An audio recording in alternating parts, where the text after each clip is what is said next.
1857 সালের সিপাহী বিদ্রোহের কথা শুনলেই আমাদের মনে দিল্লি বা মিরটের ছবি ফুটে ওঠে। কিন্তু আপনারা কি জানেন, আমাদের বরাক উপত্যকার মাটিতেও ইংরেজদের বিরুদ্ধে একটি বিশাল যুদ্ধ হয়েছিল। আজ বলবো করিমগঞ্জের ঐতিহাসিক মালেগড় টিলার কথা। 1857 সালের নভেম্বর মাস, চট্টগ্রামের বিদ্রোহী সিপাহীরা পাহাড় জঙ্গল পেরিয়ে এগিয়ে আসছিল মণিপুরের দিকে। 18 ডিসেম্বর করিমগঞ্জের লাতু সীমান্তে তাদের পথ আটকিয়ে দেয় ব্রিটিশ সেনাবাহিনী। আর সেই যুদ্ধের প্রধান কেন্দ্র হয়ে দাঁড়ায় করিমগঞ্জের মালেগড় টিলা। মালেগড় টিলার উপর শুরু হয় একটি ভয়াবহ যুদ্ধ। বিদ্রোহীদের প্রচন্ড আক্রমণে ব্রিটিশ অধিনায়ক মেজর বিং যুদ্ধের ময়দানেই প্রাণ হারান। সেদিন শক্তিশালী ব্রিটিশ বাহিনীকেও রিট্রিট করতে হয়েছিল। দেশের স্বাধীনতার জন্য সেদিন 26 জন বীর সিপাহী নিজের জীবন উৎসর্গ করেছিলেন।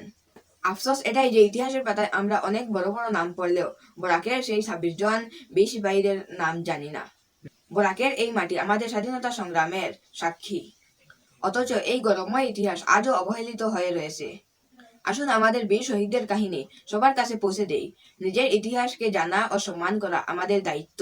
ভিডিওটি শেয়ার করুন এবং কমেন্টে জানান আপনি কি এই ইতিহাস আগে জানতেন কিনা। ধন্যবাদ।